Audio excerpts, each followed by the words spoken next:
Hello class, I want to talk about some student responses to this second rhetorical forum, and this one regarding Legally Blonde. First, we should think about the formal structure of responses.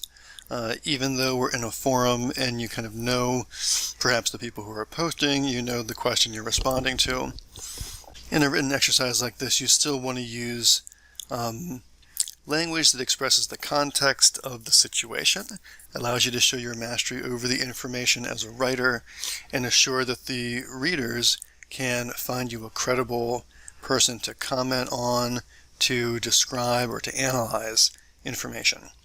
So in this example, we have some good points being made, but we've begun by diving right in with she uses the quote from Aristotle. Well, who is she? In what context is she using it? That could be the film, that could be the situation, the dramatic situation of the speech, but we definitely need some sort of context. Part of the writer's job is to identify which context is needed and to provide that for the reader. So if we were going to rework this a little bit, we would add the character's name, right? So maybe in the film Legally Blonde, Elle Woods uses a quote from Aristotle, which means that the law doesn't have passion. However, she sends a different message about what she has experienced. She says that passion is what led her to continue to study and practice law. So if we look at the ideas that are embedded in this student response, we can see that there's a really good idea there. Woods is arguing from her own personal experience, and she's arguing against the received authority of Aristotle. Right, because we all go, oh, she quoted Aristotle. Aristotle must be correct, right? But she is actually surprising us a little bit by arguing against it and in a different way. So to take this response to the next level, we would need that extra layer of analysis where we're saying this is Elle's argument and this is what it means in a rhetorical sense or in a writing sense. Let's look at another example. Analysis should always draw a conclusion. That means that you're going to be looking at a choice that an author or a speaker has made. You're going to be making an observation about it, and you're going to be interpreting that text and saying, why did they make that choice? That is your analysis. You look at the author's choice, you interpret what it means, and make an argument about why they made that choice. And in this example of this assignment, we're trying to look at why the authors made choices to speak in a certain way with the goal of persuading people, right? So here's an example of a nice student response that incorporated some of this kind of interpretation. By stating the Aristotle quote that she is contradicting, this helps the audience better understand her point that she is making. Her main goal of her speech was to inform the audience of what the 3 years at Harvard has led Elle Woods to find out.